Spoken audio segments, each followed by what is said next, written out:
Alright, welcome. This is the company brief on the expansion process. We're moving to Sao Paulo, Brazil. We're going to be giving you a brief on what to expect and the culture, how to help you transition to our new location.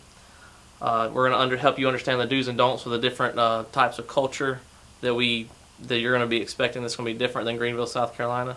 We're going to go over some of the different leisure activities so you're not bored and sitting in your room wondering what's around to do, and that'll help you understand the local school systems and the different housing options that are available to you. First off, we're going to start off with something a little bit more exciting. We're going to go over some of the leisure activities. I know we're all executives in here, and executives like to play golf. There's over 100 golf clubs in Brazil itself, many of which are in Sao Paulo, which is the wealthiest state in Brazil. There's over 40 of them, which are some of the world's best golf courses. All the golf courses in Brazil, except you don't have to be a member to at least play there the first time. You might have to be signed in by a member, but once you get there, they'll be able to explain to you how to become a member if you want to play regularly at that club. Another popular item that you might want to take your families to are the beaches in Sao Paulo. Are very nice. The beaches are some of the most popular things to attend. It's a big mistaken belief that there's no beaches in that part of Brazil. There's a popular misconception that there's no beaches in Sao Paulo, Brazil. However, there are some very nice white sand beaches very close to our location that we're going to be moving to. It's a great place to take your family. There's over 400 miles of tropical Atlantic coastline within 30 to 40 miles of our location. So that could be a great option for your family. One of the most popular sports in Brazil is soccer. That'd be a great another leisure activity. You could take your family to some of the soccer games. Just be prepared that some of them can get a little bit out of hand. And if you can Google that and see what I'm talking about there. Soccer is pretty much played all year round except over the Christmas period. But there's many different activities. You're also going to have a list of all the different activities in our employee manual to help you understand what you can expect, and have different addresses of some of the golf courses and ways to go about getting in touch and starting to enjoy your life in your new location. Now I'm going to have Addie come up. She's our resident expert in schools and the building that we're going to be transferring to. She's going to go over a lot of the different curriculums and things of that nature and get down into some of the more boring stuff. So this is Addie. She'll be your expert on that. Schools mostly follow the U.S. public school curriculum, and your 3 schools that mainly follow that will be listed in your manual. They have 3 stages in your education. You have preschool education, which is for your children up to 6 years old, and then you have your elementary education for children from 7 to 14.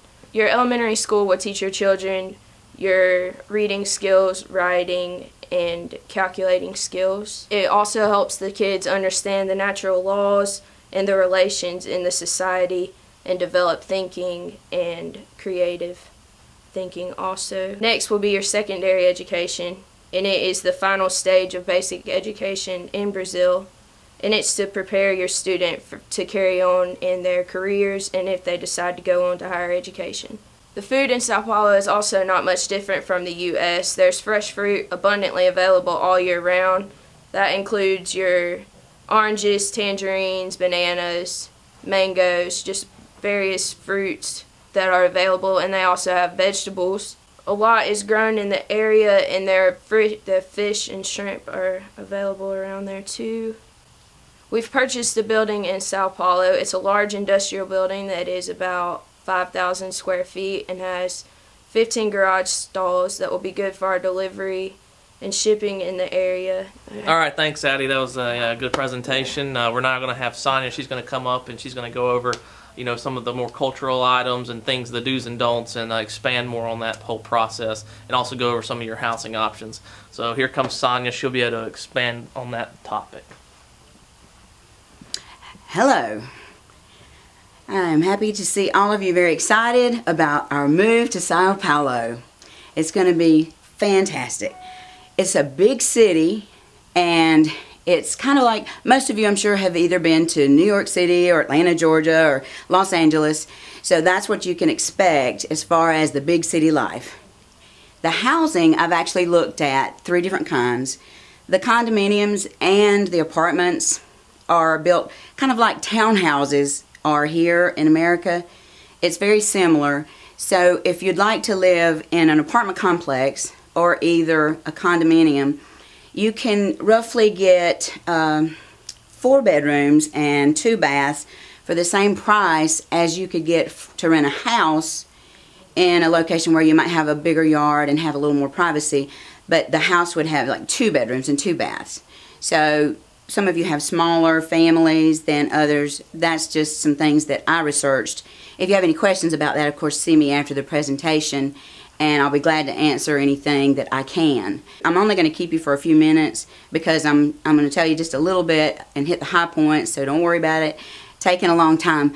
The housing in Sao Paulo is a little bit different in that they have them right next to their skyscraper buildings, and we don't have that here. Pretty much you got your skyscraper part of the city, and then you've got your houses in residential areas, but their residential areas can be like right up on the skyscrapers, as you can see in this PowerPoint presentation. The plumbing is about exactly the same as it is here in America, but they do have a little bit of a water shortage, so sometimes people put a water tank like up on the roof, but I'm sure that in complexes that will already be in place, so you won't have to actually worry about that. The leisure time that Anthony spoke about, there are thousands of avid soccer fans. You don't have to start loving soccer or learning everything there is to know about it, but because it is such a big deal for them, you might want to know just a little bit about it.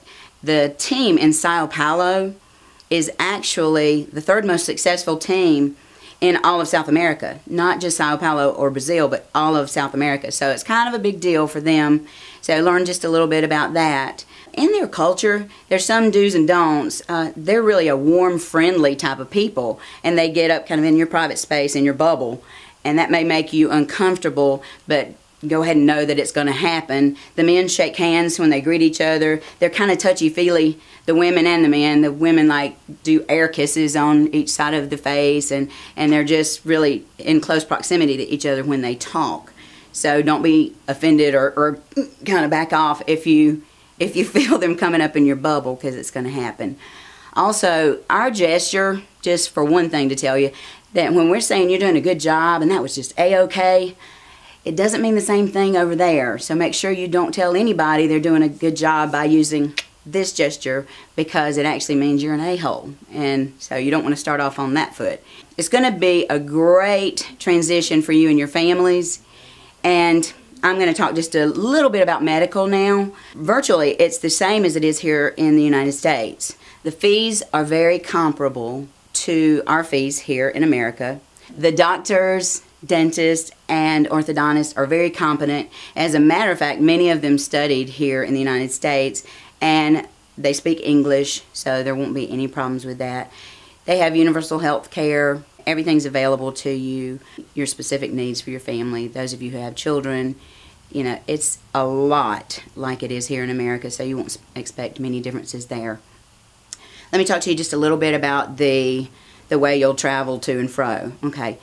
If you only end up having one car maybe per family and you need other means of transportation, when you hail a taxi in a big city, that's going to be the same, and taxis are plentiful, but their buses do not stop at designated bus stops like you're used to here in America. You actually have to hail a bus as well. So, you know, give them the old whistle and hail them down.